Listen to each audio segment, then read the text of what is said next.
No auge da Grande Depressão nos Estados Unidos, quando o país mergulhava em desemprego, fome e desespero, duas figuras emergiram como ícones de um novo tipo de rebelião. Eles não eram políticos, nem líderes sindicais. Eram assaltantes de banco, criminosos armados até os dentes, fugindo de cidade em cidade, sempre um passo à frente da lei. Mas também eram jovens, carismáticos e, em certos círculos, até admirados. Seus nomes: Bonnie Parker e Clyde Barrow.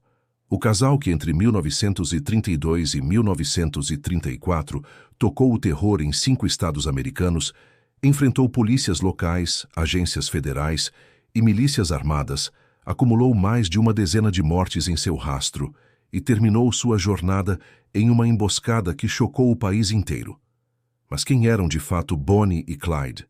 Bandidos implacáveis, vítimas do sistema, ou apenas dois jovens destruídos pela realidade brutal do seu tempo? A história começa em Dallas, Texas. Clyde Barrow nasceu em 1909 em uma família pobre de agricultores que migraram para a cidade em busca de trabalho.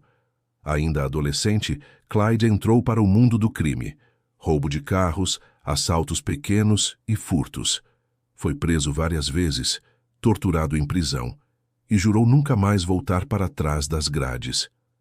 Bonnie Parker nasceu em 1910, também no Texas. Era inteligente, sonhava em ser atriz ou poetisa, casou-se jovem e foi abandonada. Quando conheceu Clyde em 1930, ele já era um criminoso em ascensão. Ela se apaixonou imediatamente.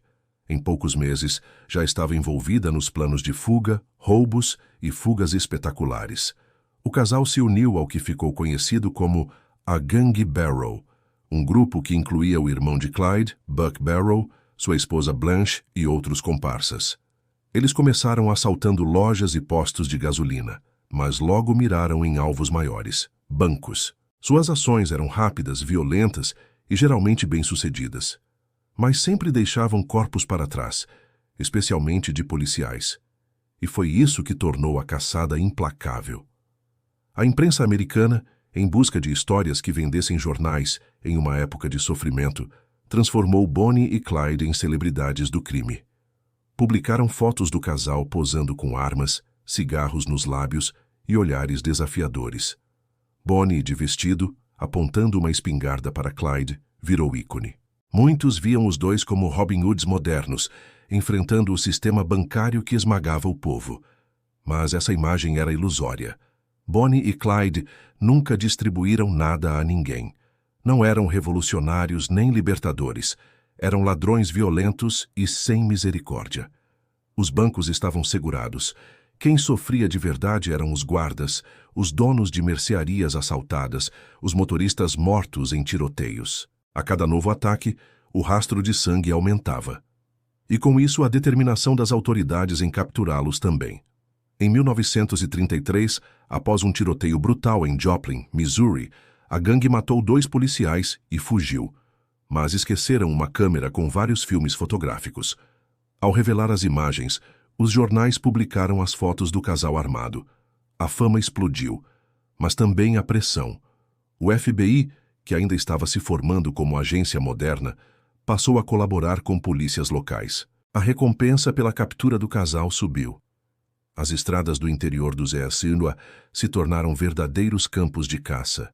Bonnie e Clyde mudavam constantemente de carro, placa, identidade. Dormiam em matas, em carros, em celeiros. Viveram os últimos 2 anos da vida sempre em fuga. Em 1934, eles cometeram seu crime mais ousado. Libertaram prisioneiros da penitenciária de Eastham, no Texas, em uma ação que matou um guarda. A partir dali, tornaram-se inimigos número 1 do Estado. A polícia decidiu que não os queria vivos. A ordem era clara: atirar para matar. O homem encarregado de organizar a caçada final foi o ex-ranger do Texas Frank Hamer, famoso por sua frieza e conhecimento de rastreamento. Hamer começou a estudar os padrões do casal, suas rotas, paradas, contatos. Descobriu que eles tinham laços com a família de um antigo comparsa, Henry Methvin, na Louisiana. Hamer armou um plano. Em maio de 1934, convenceu o pai de Methvin a colaborar. Faria parecer que ele estava sozinho, com o carro quebrado, em uma estrada isolada. Sabia que Bonnie e Clyde parariam para ajudá-lo. E foi exatamente o que aconteceu. No dia 23 de maio de 1934, às 9h15 da manhã, Bonnie e Clyde dirigiam um Ford V8 por uma estrada rural em Bienville Parish, Louisiana. Quando viram o velho conhecido à beira da estrada, pararam. O carro mal havia desacelerado quando 6 policiais, escondidos na mata, abriram fogo com metralhadoras e rifles de grosso calibre. Não houve aviso, nenhuma chance de rendição. Em menos de 16 segundos, 130 tiros atingiram o carro. Clyde morreu instantaneamente com um tiro na cabeça. Bonnie, segundos depois, ainda tentou gritar, mas foi atingida dezenas de vezes. Quando os policiais se aproximaram, encontraram os corpos mutilados, despedaçados. Dentro do carro havia metralhadoras, pistolas, munição, cigarros, batons, comida enlatada. A cena parecia de guerra. Quando o carro foi levado até Arcádia, a cidade mais próxima, uma multidão se formou. Algumas pessoas roubaram pedaços de roupas, mechas de cabelo, sangue seco, até botões da roupa de Bonnie. Foi um espetáculo mórbido. As fotos do carro crivado de balas foram publicadas em jornais de todo o país. O fim do casal marcou também o fim de uma era, a era dos gangsters. Nos anos seguintes, outros famosos criminosos foram mortos. John Dillinger, Babyface Nelson, Pretty Boy Floyd. O governo endureceu leis, ampliou os poderes do FBI e iniciou uma repressão sistemática ao crime interestadual. Mas o fascínio por Bonnie e Clyde não desapareceu. Pelo contrário, só aumentou. Filmes, músicas, livros, peças de teatro, pinturas. O casal virou símbolo de rebeldia romântica. A canção The Ballad of Bonnie and Clyde chegou às paradas. O filme de 1967, com Warren Beatty e Faye Dunaway, mitificou ainda mais os dois como amantes fora da lei. Mas a realidade foi mais cruel. Bonnie sofreu um acidente de carro meses antes da emboscada e mal conseguia andar. Clyde vivia paranoico, dormindo com armas no colo.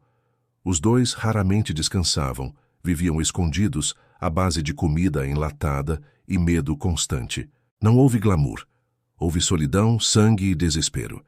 Bonnie deixou cartas e poemas, alguns melancólicos. Em um deles escreveu: "Algum dia eles vão nos pegar e eles vão nos matar. Mas até lá, continuaremos correndo."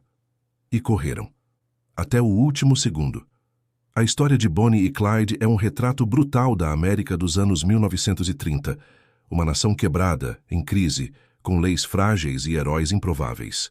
Eles não foram vítimas inocentes. Foram criminosos que escolheram o caminho da violência.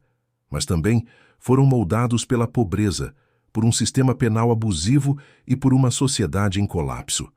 Talvez seja por isso que ainda hoje causam fascínio. Porque representam o limite entre rebeldia e ruína, entre paixão e destruição. E porque, mesmo com todas as balas que receberam, continuam vivos na memória de uma nação que ainda tenta entender o que os criou. Bonnie e Clyde morreram juntos, mas a história deles continua escapando da linha entre crime e lenda. E talvez seja essa a maior fuga que conseguiram.